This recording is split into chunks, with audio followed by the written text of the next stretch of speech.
A Terceira Guerra Mundial já começou.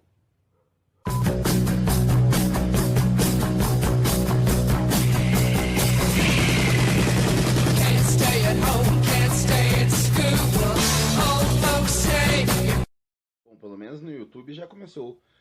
Você entra na grade dos vídeos do YouTube e a maioria dos títulos dos vídeos que aparecem lá são esses aqui.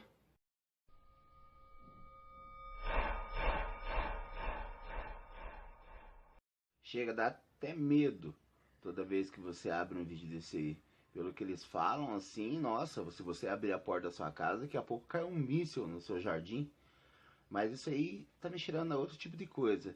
Cheirando a jeitinho brasileiro. Jeitinho brasileiro de você ganhar inscritos, ganhar likes. Tem canais aí no YouTube aí que eu estava vendo aí que dobraram seus inscritos, triplicaram seus likes.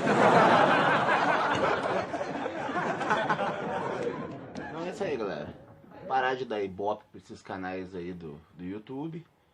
Prestar muita atenção no que a gente assiste, né? Viver a cidade e o conteúdo dos vídeos que a gente assiste, e com notícias de televisão. Porque a maioria das coisas hoje em dia são todas manipuladas.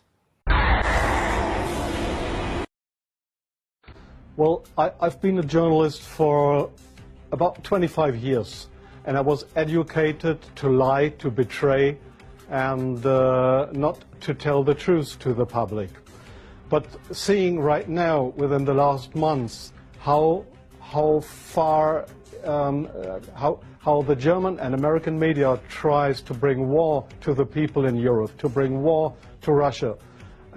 This is a point of no return, and I'm going to stand up and say it is not right what I have done in the past, to manipulate people, to make propaganda against Russia, and it is not right what my colleagues do and have done in the past, because they are bribed to betray the people, not only in Germany, all over Europe. The reason writing this book was that I am very fearful of a new war in Europe, and I don't like to have this situation again, because war is never coming from itself. There is always people behind it to push for war. And this is not only politicians, this is journalists too. And I just have written in the book how we have betrayed in the past our readers just to push for war, and because I don't want this anymore. I'm fed up with this propaganda. We live in a banana republic and not in a democratic country where we have press freedom, where we have human rights. If you see the German media, especially my colleagues who day by day write against the Russians, who are in transatlantic organizations and who are supported by the United States to do so, well, people like me, I became an honorary citizen of the state of Oklahoma in the United States. Just why? Just because I write pro-American. I wrote pro-American. I was supported by the Central Intelligence Agency, by the CIA. Why? Because I should be pro-American.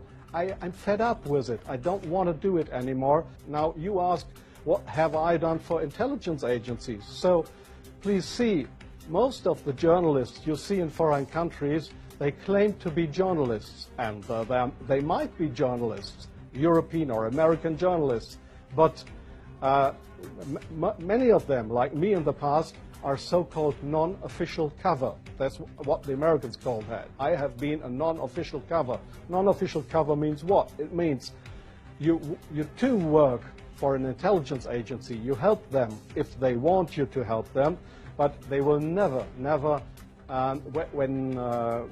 when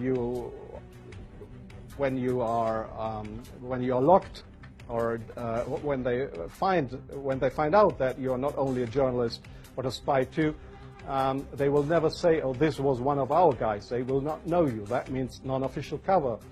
So I have helped them in several situations, and I feel ashamed for that too now.